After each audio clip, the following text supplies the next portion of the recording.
Bonjour, je m'appelle Maïté Larossa, je suis présidente d'ITR Capital. Je suis ici aujourd'hui avec Didier Bonneville-Roussy. Salut Maïté. Didier, on a une bonne question pour toi aujourd'hui. Ouais.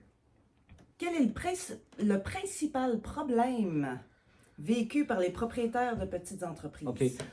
Quand on parle de petites entreprises, là, je vais juste être clair. Là, je parle d'entreprises qui font autour de 200 000 de chiffre d'affaires à 2,5 millions.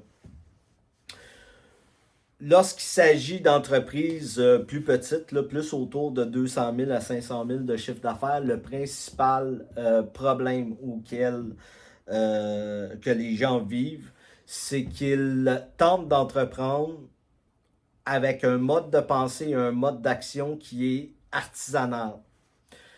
Les symptômes de ça sont assez visibles, assez courants. Et on le voit partout dans les petites entreprises, même jusqu'à 1 million de chiffre d'affaires. La première des choses, c'est que toute la production est faite de façon artisanale, souvent par le propriétaire. La deuxième des choses, c'est que l'entreprise généralement a trouvé une façon de contacter son marché, c'est-à-dire qu'elle a une offre qui lui permet de contacter son marché et qui lui permet de vendre. Donc, il y a une offre qui a été testée et éprouvée, mais il n'y a pas l'échelle qui permet de générer, de générer ce que j'appelle une entreprise qui est un investissement pour l'entrepreneur. Donc, ça, c'est deux symptômes qu'on voit. Le troisième symptôme, le plus courant de tous, c'est probablement que l'entrepreneur ne se paye pas à même les revenus de son entreprise ou encore se paye un revenu de misère. Pour vous donner un exemple de ça, la majorité des propriétaires de petites entreprises au Canada, on parle de 54%, travaillent plus de 54 heures par semaine à un taux horaire qui est moins de 30 $ de l'heure. OK? C'est vraiment pas beaucoup. C'est vraiment pas beaucoup, on s'entend là. Et 60%, 70% de leur temps est passé à gérer des questions administratives. Pour moi, ça n'a aucun sens. Et si vous êtes entrepreneur, ça devrait avoir aucun sens non plus. OK? Pourquoi? Parce que vous passez vous passez votre temps à des choses qui n'ont absolument aucune valeur.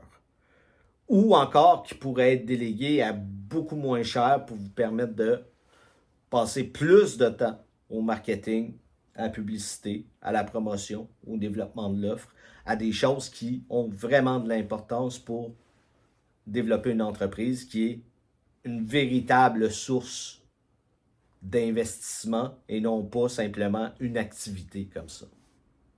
Est-ce que ça répond à la question?